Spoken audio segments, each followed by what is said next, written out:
The way most e-commerce brands are setting up Klaviyo in 2025 is completely outdated. In fact, we completely took over a brand's Klaviyo account and they were struggling with around 30% in open rates, barely breaking even with that email marketing. Now, after implementing the new setup method that I'm about to show you in this video, their open rates shot up to around 50% plus, and they went from 28K in revenue all the way up to 52K. By doing this alone. So let's go ahead. I'm going to walk you through this step by step and show you exactly how you can implement this into your account. So let's go through the Klaviyo email marketing playbook for 2025. In this guide, I'm going to be breaking down the key strategies and technical setups that you need to run high-performing email marketing in 2025 with Klaviyo. I'm going to be covering deliverability, flows, segmentation, and measurements that drive more revenue. First things first, straight off the bat, is the new foundation and technical setup for 2025. Basically, I'm not going to read all of this because we're going to go through too much. I'd rather actually show you everything that you need.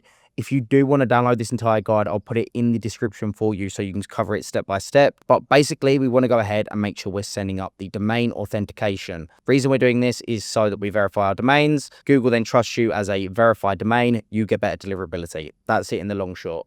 Now, for this, we need to set up SPF, DKIM, DMARC. How you want to do this is you want to hop over to Klaviyo, go down to your settings, and just go to domains. Now, what you want to do is just click on add domain. Here, you're going to have your domain, so your website URL. You're then going to go ahead and make sure that you've got your sending domain set up. So you can have send, you can have email, you could even put info. Whatever you do out of those three, completely up to you. Doesn't really matter too much. Now, what you want to choose for your routing type is dynamic. I'd always recommend dynamic. You can choose static, completely up to you. You can see what this does at the bottom here as well. I'd recommend dynamic. Then what we're going to do is go and find your DNS zone. So this is your domain provider, right? GoDaddy, Shopify is probably the most common one for you. If you are in luck and you do have Shopify or GoDaddy, you can literally just click this, click next. It'll basically set it all up for you. You don't have to do too much. If you don't have those options and you do have to do this manually, I'm going to show you how to do this right now. So click next. Then what you're going to do is basically add these DNS records to your provider. So for this instance, I am using Squarespace. So for the DNS, so what you're going to do is go over to your domains, find your website domain that you're adding to Klaviyo, click on DNS, then go to DNS settings. We're then going to scroll down to the custom records and add records. For the host, you want to just come back and we're going to put info because that's your host, right? That's what we just set up. For the type, as you can see, it says NS here. We're doing NS because it says NS here for the type. Then for the value section, we're just going to copy this and we're just going to go ahead and paste that into the name server. For TTL, do not worry about this. Just leave it as 4 hours. Then what you want to do is basically go ahead and save this. You're going to rinse and repeat for all of these different types here. Then for the bottom one here, we basically want to just go ahead and change it. So the text type is obviously going to be a bit different. We're going to change it to TXT for the type. Then for the name for the host, we're going to leave this as app. And then TTL, again, ignore this, leave it as what it is. For the text here, we're just going to go ahead and copy and paste, obviously, this one here. You're then going to add that and you're going to click save. Obviously, I'm not going to save it for this example. Now, one thing that is missing that Klaviyo hasn't gave to us here is your DMARC settings. So if you come back here, you'll see we don't have any DMARC. So what you want to do is just go ahead and set up DMARC. So I've just added this for you. You can manually go ahead and add this text record for DMARC. So you're just going to copy DMARC here as done. Come back over to Squarespace. DMARC is going to be your host. Type is going to be TXT for the record, as I put that here. Text record. And then you're just going to copy and paste this bit at the bottom, and then you're going to go ahead and add that into the text at the end. Then click save. That's literally it. Once you've added all of these custom metrics and the one that I've gave you manually here, you're then going to go ahead and click save. Then we go back to Klaviyo. You're going to click verify. Obviously, I'm not going to do it for this example, but once you've verified it, you should be able to see when you go down to your domains, click on settings, domains, you'll see here it should say active for your status. That is it.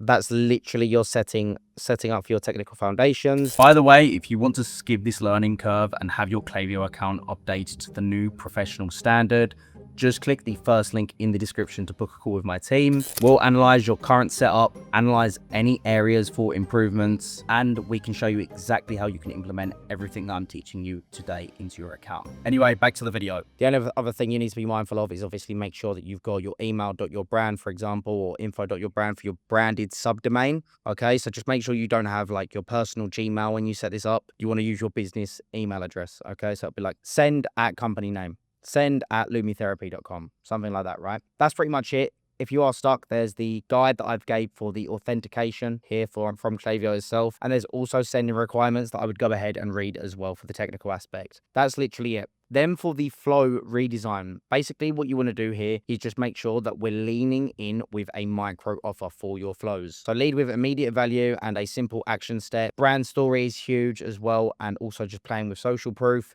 You'll see here as well, we've got a bunch of different conditional splits to play with and dynamic paths based on different open activity within set timeframes, click behavior on specific content, post email site visits, and cart activity or checkout abandonment, right? A lot of stuff here to focus on for your flows. What I'm going to do is actually just walk you through all the flows here so you can see what you should be setting up for pre and post purchase. So for your welcome series, pretty straightforward. What you want to do for the trigger here is when somebody's actually signed up to your pop-up form, that's when they'll receive this flow. When somebody has obviously visited your website, but they've not viewed a product, we send out a site abandonment flow. So this will be like, hey, saw you checking us out. Here's who we are. Here's what we stand for. And potentially even here's some of our best sellers. Okay, they've not viewed a product yet. They've just been on your homepage or your collections page. Browse abandonment is obviously if somebody's viewed a product, but they've not added it to cart.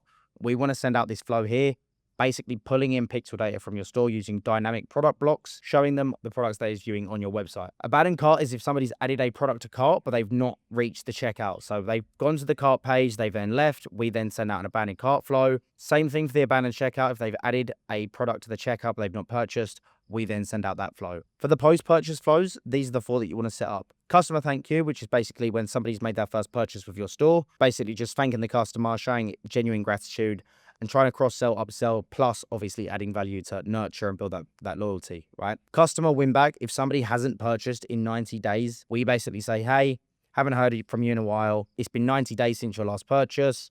We miss you, and basically incentivize them to come back. That's the customer win back flow. Sunset unengaged is if somebody has not opened an email in 180 days. Once they've not opened it and it's hit that 180 day mark, we then send out this automated sequence saying, hey, still haven't heard from you. If they still haven't actually gone ahead and opened an email after the 4th email, we basically go and unsubscribe them because we want to make sure we keep your deliverability high and clean your list, get rid of the dead weight, and also it helps your billing as well. It reduces costs on your Klaviyo bill. VIP flow is obviously if somebody's made their 3rd purchase or more, we basically announce they are now VIP.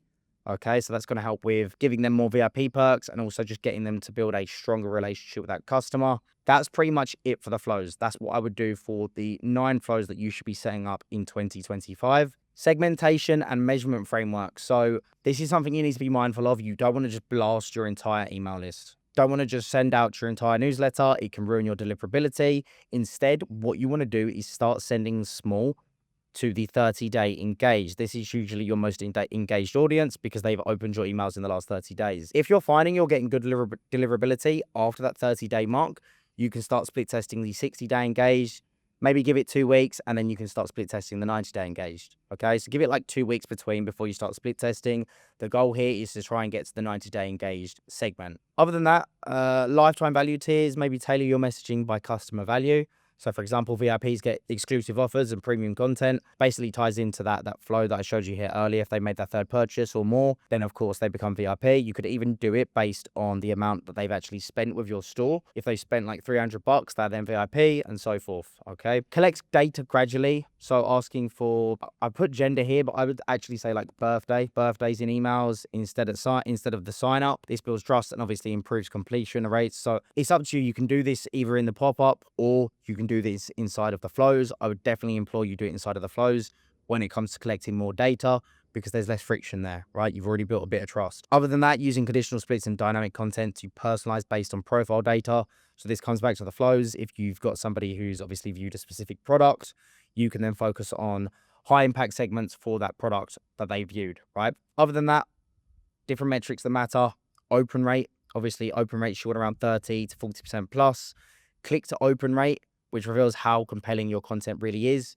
revenue per recipient, which is the clearest measurement of ROI based on each individual recipient. You've then got unsubscribe rates. This basically signals misalignment between content and audience, and also how many emails you're sending out. If you're sending too many frequent emails, you're going to see a higher unsubscribe rate. Also, your place to order rate, which basically just tracks the actual conversion from each email. Okay, so you just want to basically set a consistent rhythm, weekly reviews, monthly optimization, run intentional A/B tests, focusing on subject lines, layout, and call to action placement with a clear hypothesis and success metric. Okay, now you've seen the technical foundation, the flow architecture, the segmentation approach, and the measurement framework that's working right now. If you implement this, I promise you'll see better results inside of your account. And if you want us to do this for you, just click the first link in the description, book your free discovery call. Until then, see you in the next video.